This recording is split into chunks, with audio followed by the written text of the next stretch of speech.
creativity. And I love you. Yes. The organization of the Igbo.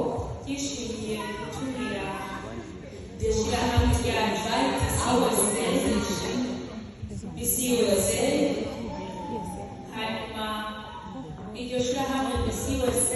and that organization, BCUSA, they did not disregard the invitation, not one bit. They loved it very much. And the Honorable who is standing as president of Igbo, she was very excited to invite us. And because she knew that wasn't just showing love.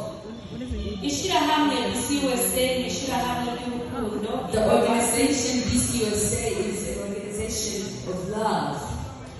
It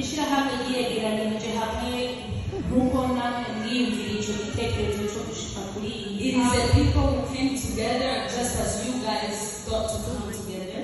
Guys, where we are here, there are those who are happy and those who are not. There is a little bit of people who are happy. And there was a greater chance that we should be happy because we are in a land of peace. But because there are those who have lost their culture and tradition or identity, there is no happy.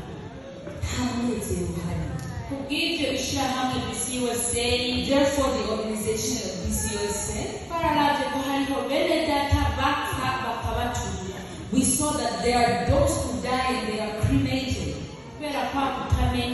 because of not knowing, they lack support. Enough is enough. But we came together and we said, it is your entire America, not only in this state. That organization comes together and they find support in order to support any family that loses one of its members. And we do not allow for that person to be cremated because they are human like us. So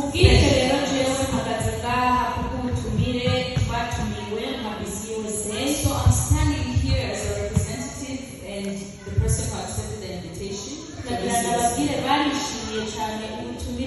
I just want to tell you that they were very excited about the invitation.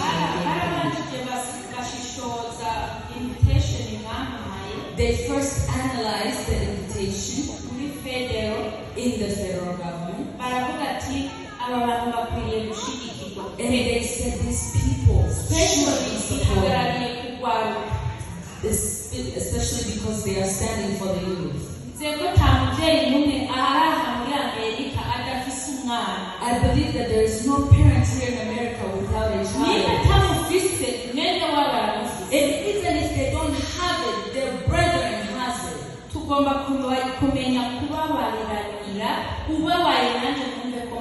We need to learn to grieve with each other. So they were very happy. They accepted the invitation. I am standing for BCUSA.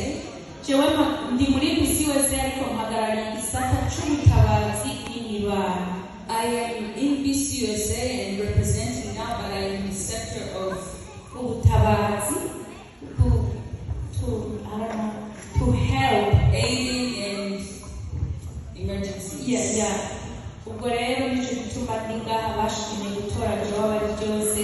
And that is why because they were pleased to elect me to come and represent the entire of America. And I am also a volunteer who supports pregnant women and breastfeeding. No porn. Murakoze sigomba kubavunisha amajambo menshi. I don't want to we tire you with my words, ariko turabakunda cyane but we love you very kuko much. byose ni rwa rukundo nyine Because all of this is that